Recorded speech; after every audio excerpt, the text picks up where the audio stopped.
초전도체라는 물질이 세상을 놀라게 하고 있습니다.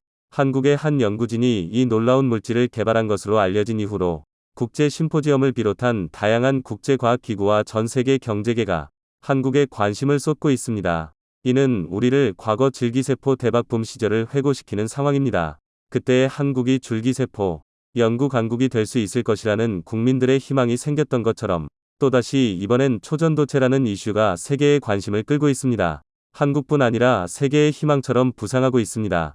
그만큼 초전도체는 꿈의 물질 인류사를 뒤집을 수 있는 강력한 요소로 분류되고 있습니다. 한국에서 초전도체 개발, 현재 한국의 한 연구소가 전 세계의 관심을 받고 있습니다. 한국의 한 연구소에서 세계 최초로 초전도체를 개발했다는 뉴스가 해외 커뮤니티에서 활발히 전파되고 있는 것입니다. 이것이 사실이라면 인류의 문명 진보는 우리가 지금까지 알고 있던 것 이상으로 빠르게 진행될 것입니다. 세계 언론과 과학계는 현재 이 뉴스를 주목하고 있습니다. 검증 절차가 진행 중인데 이는 한국에서 개발된 초전도체의 유효성을 입증하기 위한 것입니다. 이런 상황에서 회의론과 희망론이 복합적으로 혼재되어 있습니다. 만약 초전도체의 개발이 성공적으로 확인된다면 한국은 인류의 영웅 국가가 될 수 있습니다. 이는 노벨상 수상이 아닌 인류를 구하는 나라의 상징이 될 것입니다. 이런 가능성이 현실화될 경우를 대비해 세계 네티즌들과 과학계는 현재 한국을 중점적으로 주시하고 있습니다. 첫 번째, 전력 효율 100%. 만약 초전도체 물질이 개발된다면 전력 효율이 극적으로 개선될 것입니다. 현재 전기가 발전소에서 소비자까지 도달하는 과정에서는 많은 전력 손실이 발생합니다. 그러나 초전도체가 실현된다면 저항이 없는 전력 송전으로 인해 전기 사용 비용이 사실상 0원에 가까워질 것입니다. 도시의 공간 활용에 큰 변화가 있을 것으로 보이며 기존의 복잡하게 뒤얽힌 전선들이 사라지게 될 것입니다. 더 나아가 이러한 변화는 우리의 에너지 생산 방식에도 큰 영향을 미칠 것입니다. 초전도체의 등장은 석탄, 석유 같은 화석연료를 사용한 발전이 필요 없어지게 하며 핵융합 발전을 보다 효과적으로 이용할 수 있게 만들 것입니다. 핵융합 에너지는 원자력에 이은 다음 세대의 에너지 소스로 손꼽히고 있습니다. 핵융합의 문제는 1억도 이상의 고온을 유지하는 데 필요한 대량의 냉각 장치에 드는 비용인데 초전도체가 이를 해결하면 핵융합 기술의 발전에 엄청난 힘을 실어줄 것입니다. 이는 사실상 무한 에너지 시대의 도래를 의미합니다. 주택용 전기요금은 매우 저렴해져 에어컨이나 전기 스토브 같은 가전제품을 부담 없이 사용할 수 있게 할 것입니다. 그리고 이러한 변화는 컴퓨팅 기술에도 큰 영향을 미칠 것입니다. 초전도체의 등장으로 슈퍼컴퓨터의 크기가 현재의 건물 크기에서 손바닥만 한 크기로 축소될 가능성이 있습니다. 이로 인해 인공지능과 같은 고급 컴퓨팅 기술이 폭발적으로 성장할 수 있게 되어 지식과 정보의 확산 속도가 엄청나게 증가할 것입니다. 두 번째, 100% 전기 시대 도입. 초전도체 물질의 진보는 우리 사회의 에너지 흐름을 재구성할 것입니다. 전기 에너지를 구동 원리로 삼는 모든 기술이 한층 더 발전할 수 있는 환경이 마련될 것이며 그 중심에는 모든 이동수단의 전기화가 있을 것입니다. 자동차, 비행기, 선박 등의 전기화는 오랫동안 우리를 괴롭혀온 화석연료의 과도한 소비와 그로 인한 환경오염 문제를 해결하는 데에 큰 기여를 할 것입니다. 더 나아가 이런 변화는 전 세계적인 제조업의 패러다임을 완전히 바꿔놓게 될 것입니다.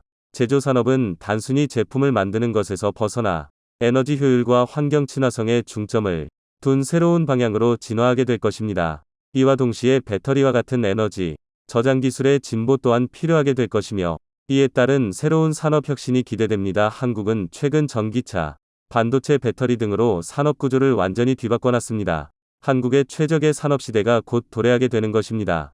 또한 우리는 전기를 이용한 우주 개발의 가능성을 볼 수 있게 될 것입니다.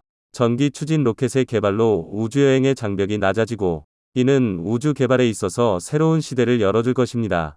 이는 심지어 우주 엘리베이터의 구축이나 달과 화성 등 행성에서의 테라로밍을 가능하게 할 수 있습니다. 이 모든 것이 가능해짐으로써 본격적인 우주시대가 도래하게 될 것입니다. 세 번째, 패권 국가들의 소멸.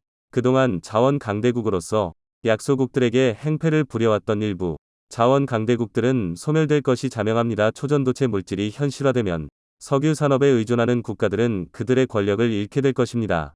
특히 석유에 의존하여 경제를 유지해온 러시아와 중동, 산유국들은 그 영향력을 잃게 될 것이며 이로 인해 경제적 어려움을 겪게 될 가능성이 있습니다. 이런 변화는 세계 산유국들의 몰락과 석유 시대의 종말을 예고하고 있습니다. 이런 변화로 인해 중동 지역에서는 불안과 혼란이 일어날 가능성이 있으며 이는 국제사회에 미칠 영향도 크게 우려됩니다. 또한 이러한 기술 변화와 패권 국가들의 힘의 이동은 4차 산업혁명의 길로 접어든 빠르게 성장하는 나라들에게 새로운 기회를 제공하거나 반대로 그들에게 위협이 될 수 있을 것입니다. 특히 중국 같은 나라들은 반도체 생산 국가들을 적대적인 국가로 돌려놓았기 때문에 중국에겐 큰 위기가 될 수 있고 기술력을 훔치기 위해 국가적 사활을 다할 것으로 보여 매우 우려됩니다. 네 번째, 초전도체 MRI 초전도체 물질의 진보는 의료 분야에서도 큰 변화를 가져올 것입니다. 기존의 MRI 기술이 초전도체 물질 덕분에 더욱 발전한다면 의료 비용을 크게 낮출 수 있을 뿐만 아니라 인간의 복잡한 신체 구조를 더욱 정확하고 세밀하게 분석할 수 있게 될 것입니다. 이는 사람들의 건강관리 방식을 변화시키는 데 기여할 것이며 단순한 질병도 MRI 정밀 검진을 통해서 쉽고 빠르고 저렴하게 질병을 치료하게 될 수 있습니다. 이뿐 아니라 뇌과학 기술의 발달에도 이러한 기술이 도입돼 인간의 뇌 성능이 크게 올라가고 인류가 이전보다 더 똑똑해지고 스마트해지게 될 것입니다. 이로 인해 인간의 수명이 연장되는 데에 중요한 역할을 할 것입니다. 과학 영화에서 보았던 것처럼 환자가 침대에 누워만 있어도 몸의 모든 질병을 치료하는 의료 장비의 등장은 이제 공상과학이 아니게 될 것입니다. 이런 기술의 발전은 인류의 수명을 연장하는 데 큰 기여를 할 것입니다. 다섯 번째, 지구 생태계 변화. 초전도체 물질과 핵융합 에너지의 개발로 인해 전 세계의 에너지 패러다임은 완전히 바뀌게 될 것입니다. 전력의 효율적인 수송과 에너지 생산의 혁신을 통해 사막과 같은 물모의 땅이 농작물을 재배할 수 있는 푸르른 초원으로 바뀔 수 있게 될 것입니다. 이는 많은 나라들이 지금까지 활용하지 못했던 그들의 땅을 재발견하는 계기가 될 것입니다. 특히 몽골과 같은 넓은 토지를 가지고 있지만 이를 활용하지 못했던 국가들은 이 변화를 통해 막대한 이익을 얻게 될 것입니다. 또한 이러한 변화는 사람들이 살 수 있는 환경을 확장시키는 데에 기여할 것입니다. 우리는 남극과 같은 현재는 물가사회한 환경에도 인간이 살아갈 수 있는 공간을 만들 수 있게 될 것입니다. 이러한 변화는 국가 간의 경쟁을 더욱 치열하게 만들 수 있을 것입니다. 여섯 번째, 우주시대의 개막. 우리는 우주를 개척하는 시대를 맞이하게 될 것입니다. 초전도체 기술과 핵융합 에너지의 발전으로 우주 탐사의 비용과 장벽이 크게 낮아질 것입니다. 이런 변화는 우리가 화성의 테라포밍이나 달의 식민지화를 직접 경험하게 될 수 있는 기반을 만들어줄 것입니다. 다음 몇십 년 심지어는 몇백 년 동안 인류는 상상 이상의 세계를 경험하게 될 것입니다. 우리는 우리의 생명을 연장하고 우주를 탐사하는 새로운 시대를 맞이하게 될 것입니다. 이러한 변화는 우리의 삶에 새로운 가능성과 기회를 가져다 줄 것입니다. 이는 우리가 상상했던 것보다 훨씬 더 흥미진진한 시대를 맞이하게 될 것을 의미합니다. 과학기술의 발전이 우리에게 놀라운 변화와 가능성을 안겨주고 있습니다. 초전도체 물질과 핵융합 에너지의 발전은 그 예 중 하나입니다. 이는 단순히 기술적인 발전이 아닙니다. 이것은 우리 삶의 질을 향상시키고 새로운 가능성을 열어줄 변화입니다. 한국은 이런 혁신적인 변화를 선도하는 나라 중 하나입니다. 우리의 과학기술, 특히 에너지와 전자기술 분야에서의 성과는 세계를 리드하고 있습니다. 우리는 이런 기회를 잡아야 합니다. 이것은 우리에게 새로운 도전과 가능성을 제공합니다. 이는 한국의 미래를 향한 희망입니다. 이제 우리는 화성에서 삶을 시작하거나 사막을 푸른 땅으로 바꾸는 것이 불가능한 꿈이 아니라는 것을 알게 되었습니다. 이는 현실이 될 수 있습니다. 그리고 그 현실을 만들어가는 것은 바로 우리입니다. 대한민국 국고에 빨대를 꽂고 신나게 고열을 빨아먹던 조선족이 드디어 참교육 당했습니다. 최근 한 60대 조선족이 지난 5년간 한국건강보험공단에 빨대를 꽂자 피해 입힌 금액이 무려 30억 원이었다는 사실이 알려지면서 대한민국 국민을 분노케 했는데요. 무엇보다 외국인 건보료 지급 상위 10명 중 8명이 중국인이며 이들이 작년 지급받은 급여 총액이 2조 5천억 원이라는 통계까지 알려지면서 한마디로 해먹어도 너무 해먹었다는 비난이 폭발했습니다. 그런데 조선족들의 의료보험 먹튀가 드디어 막을 내리게 되었습니다. 지난 8월 보건복지부는 국민이 잘 차려놓은 밥상에 조선족이 더러운 숟가락만 올려놓는 꼴은 보지 못하겠다며 외국인 피부양자 기준 변경을 포함하는 의료보험법 개정안을 이에 국내 네티즌 반응은 아예 일본처럼 기본 체류 조건을 1년으로 하자. 입국하자마자 병원부터 찾는 조선족은 바로 천안문으로 돌려보내라 등 외국인 의료보험 요건을 더욱 강화해줄 것을 요구하는 목소리가 높은데요. 반대로 관린 조선족이 적은 것으로 의심되는 저주에 가까운 글들이 관련 뉴스 댓글란과 길림성 커뮤니티 등을 중심으로 복주 중입니다. 조선족들이 이렇게 화가 난 이유는 보건복지부의 이번 계획이 먹튀 논란을 일삼던 조선족들에게 내리는 사실상의 철퇴이며 타인의 의료보험증으로 병원 다니던 불법 체류자들에겐 사형 선고나 마찬가지이기 때문입니다. 하지만 이런 아우성에도 한국은 아랑곳하지 않고 의료보험법 개정안을 감행하고 있는데요. 한국건강보험에 가입한 조선족들이 평균적으로 4명, 많다 싶으면 7명에서 10명까지 피부양자를 등록하곤 했던 걸 생각해보면 아주 당연한 수순입니다. 오늘 이슈거리는 그동안 꿀빨던 조선족들의 행태를 살펴보고 세계 최고의 사회보장제도로 칭송받는 한국 미료보험 개편안을 두고 조선족이 왜 이토록 분노하는지 그 미유를 자세히 말아보도록 하겠습니다.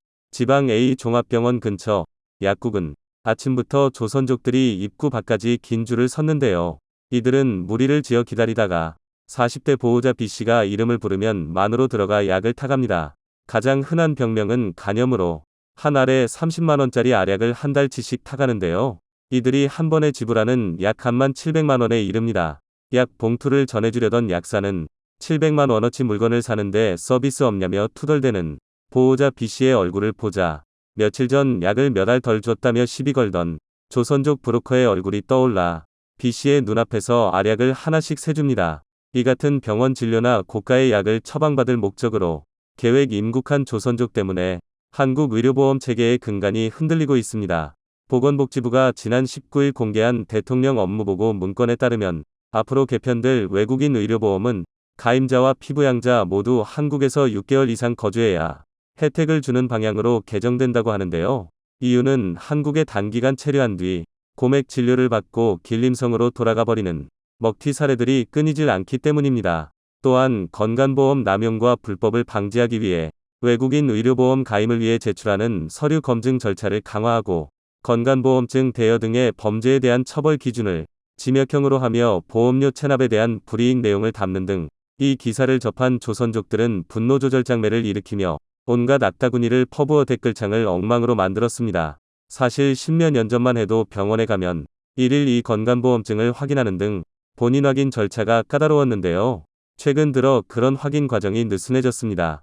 이것은 카페나 터미널 같은 공공장소에서 핸드폰을 두고 자리를 비워도 물건이 사라지는 일이 없는 한국, 남의 물건엔 손을 대지 않는다는 상식이 통하는 대한민국에선 너무나 당면한 일이었기 때문입니다.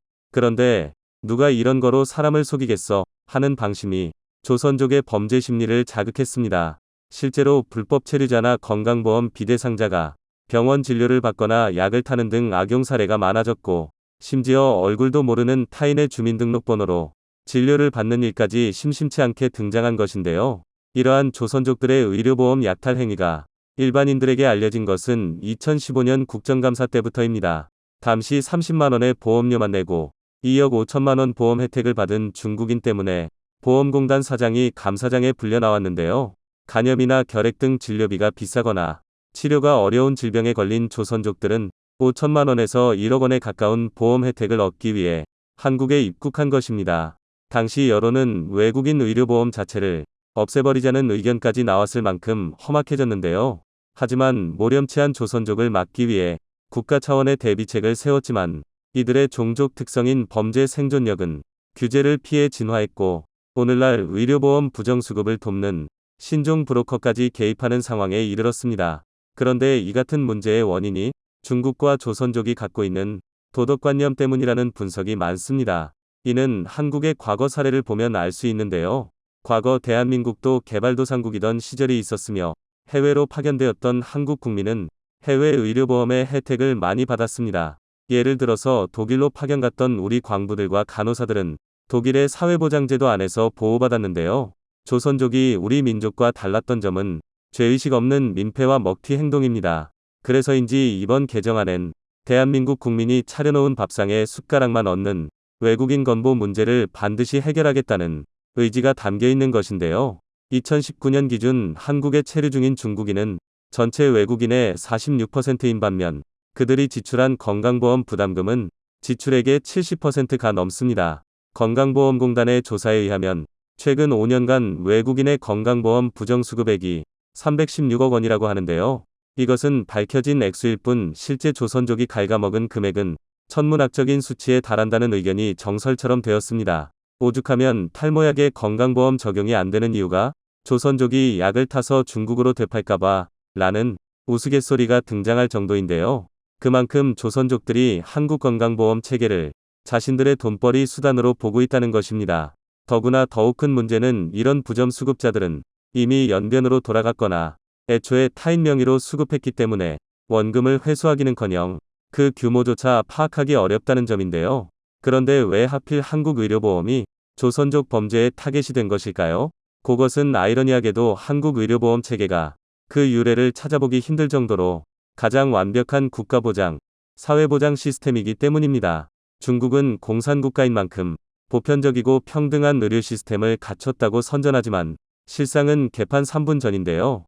자신의 호적이 있는 지역에서만 보험 적용이 가능하기 때문에 도시에서 일하는 농민은 병원에 가려면 수십 시간 기차를 타고 고향으로 돌아가야 합니다. 더구나 중국에선 의사라는 직업군 자체가 지위가 낮은 편이며 수입도 적기 때문에 당연히 학력 수준도 많이 떨어지는데요. 그래서 대륙에서 제대로 된 치료를 받으려면 의사와 간호사에게 뒷돈을 줘야 합니다. 환자가 마음에 안 들거나 뇌물 맥수가 적으면 말도 안 되는 의료행위를 하거나 고의 의료과실까지 내는 곳인 걸 생각해보면 한국에서 태어난 것이 어찌나 다행인지 모릅니다. 이처럼 선진화된 의료 시스템은 세계 최고의 선진강국 미국과 비교해 봐도 한국의 압승인데요. 실제로 한국의 의료보험은 미국 중산층에선 김치 다음으로 한국의 의료보험에 대한 인지도가 높을 정도로 부러워하는 제도입니다. 미국은 사설 구급차를 부르면 일단 하나 140만원을 지급해야 하며 병원에서 링커라고 놔주면 200만원이 추가됩니다. 치과 치료는 발치에 30만원, 신경치료는 치아 한 개당 100만원에 이릅니다. 유학생 보험을 가진 한국 학생이 맹장 수술을 받았더니 진료비가 1900만원이 나왔다는 일화가 과장된 것이 아닌데요. 실제 미국 내 개인 파산원인 3위가 도박, 2위가 이혼, 1위가 의료비 때문이라고 하죠. 우리는 감기에 걸려서 병원에 가면 약 값까지 만원이 넘기가 어려운데 미국은 감기 정도론 병원에 가는 일이 드문 이유가 의사의 기본 진찰료가 13만원이기 때문입니다. 초인류 선진국이지만 철저한 자본주의 끝판왕 미국의 어두운 그늘이라 할 수 있겠죠. 그나마 우리나라와 가장 비슷한 수준이라 할 수 있는데요. 한국처럼 국민건강보험 체계가 잡혀 있어 대부분 큰 걱정 없이 치료할 수 있으며 심지어 유학생 등 장기 체류 외국인에게도 보험증을 쉽게 내주는 편이라 외국인들 이용도 쉬운 편입니다. 다만 급속한 노령인구 증가로 적자폭이 증가하고 있는데요. 최근 일본에선 교통과 전기 등 많은 사회 분야에서 민영화가 이뤄져 사회 문제가 심각한 상황입니다.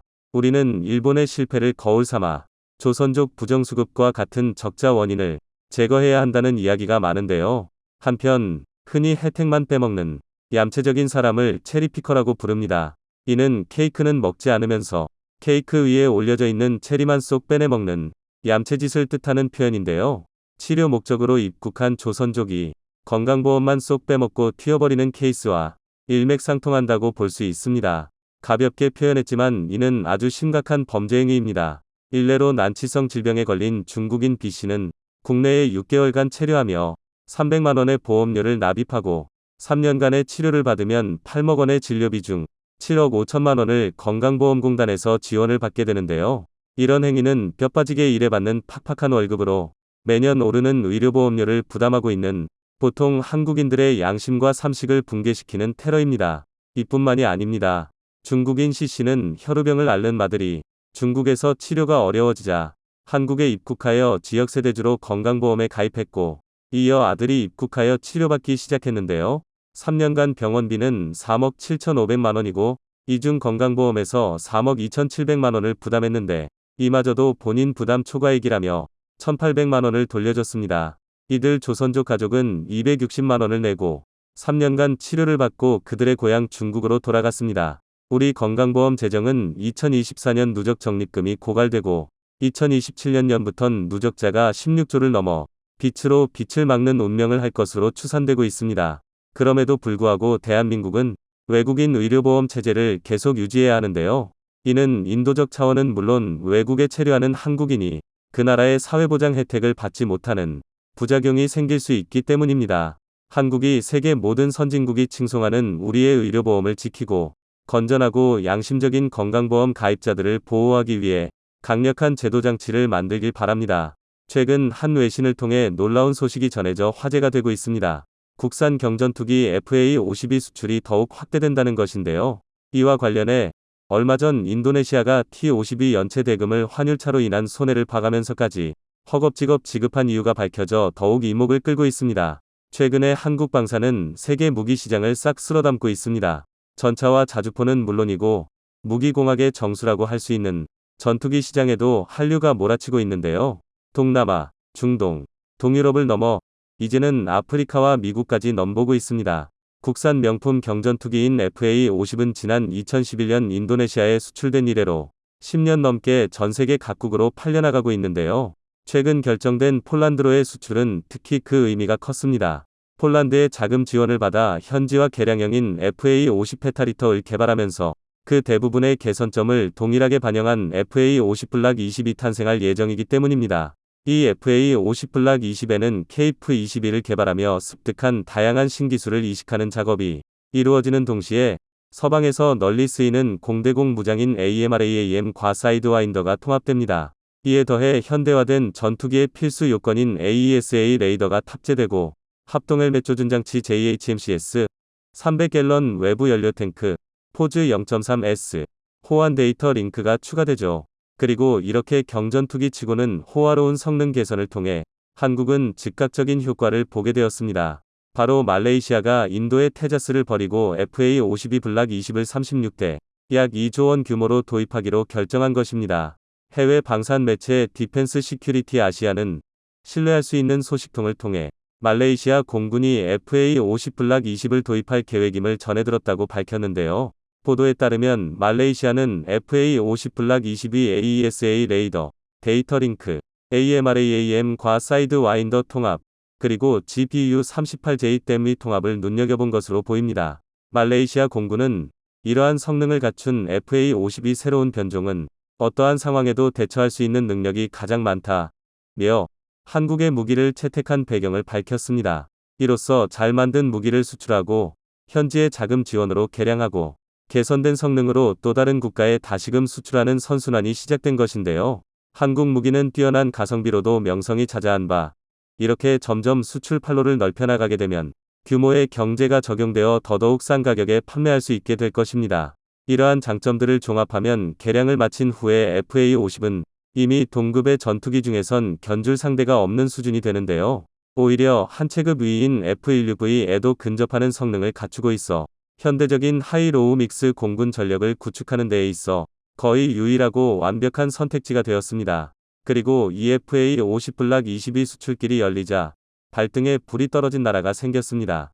바로 인도네시아죠. 인도네시아는 FA-52 원형인 T-50을 가장 먼저 수입해간 국가인데도 11년이 지난 지금까지도 그 대금을 제대로 지급하지 않고 있어 한국한테는 미운 털이 제대로 박혀 있는데요.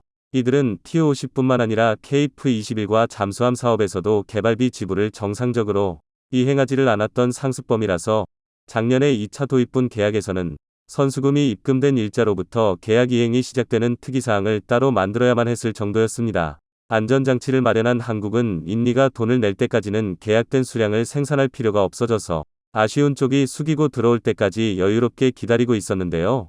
인도네시아는 의외로 그렇게까지 오래 끌지는 않고 FA-52 말레이시아 수출 소식이 들려오자마자 1년여 만에 허겁지겁 선수금을 입금했습니다. 선수금 입금 시기는 FA-52 수출 소식이 들려오기보다 대략 일주일 정도 빨랐는데 언론 보도가 시작되기 전에 정보를 입수한 인도네시아 군부가 인도 시기를 하루라도 앞당기기 위해서 급하게 계약금을 융통한 것으로 보입니다. 한국 입장에선 이들이 돈이 없어 입금하지 못한 것이 아니었다는 점이 괘씸하기 짝이 없는 일일 뿐입니다. 인도네시아가 이렇게 무언가에 쫓기기라도 한 듯 재빠르게 입금한 것은 말레이시아와 인도네시아의 관계가 매우 나쁘기 때문인데요. 인도네시아와 말레이시아는 말레이계의 역사적 정통성을 두고 서로 다투고 있으며 보르네오 지방의 영토 분쟁이 양국 간 전쟁으로 비화된 적도 있어 현재는 한일 관계 버금가는 견원지간입니다.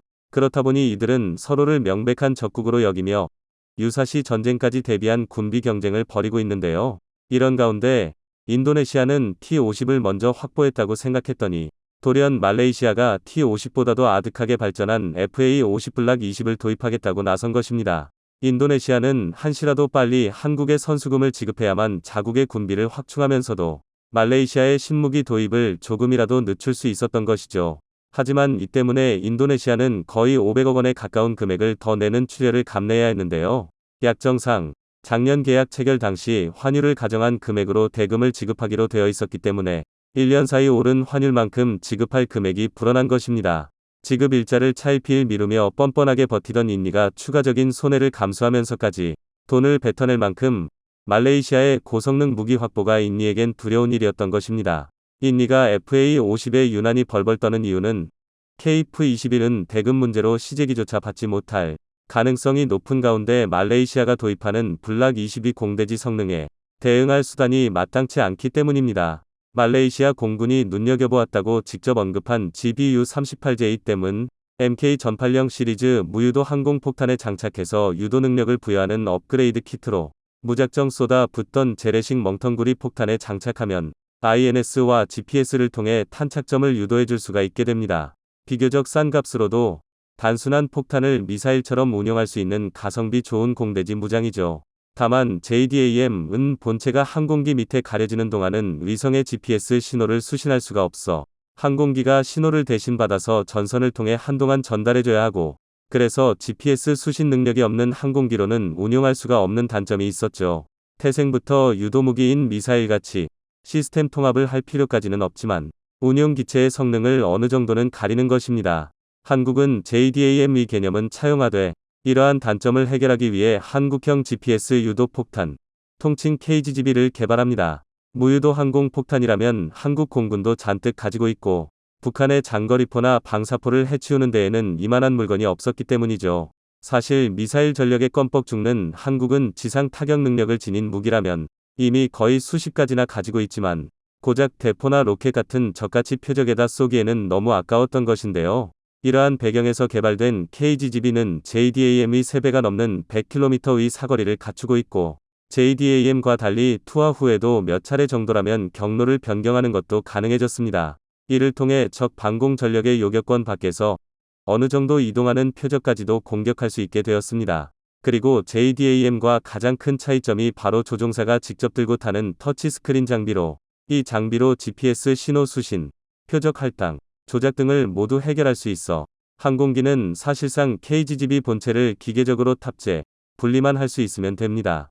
JDAM의 완전한 상위호환인 셈이죠. 말레이시아 역시 JDAM을 운용할 수 있는 점을 꼽아 FA50을 도입하지만 요구 성능상 완전한 우위인 만큼 차후 KGGB 역시 수입해갈 수 있습니다. 최근에는 마침 태국이 이를 수입해서 과거 한국이 수출한 T50TH로 운용하겠다고 밝혔는데요. 외신에 따르면 사우디에 이어 태국이 내년 전력화를 목표로 LIG 넥스원으로부터 미공개 수량의 KGGB를 사갔다고 합니다.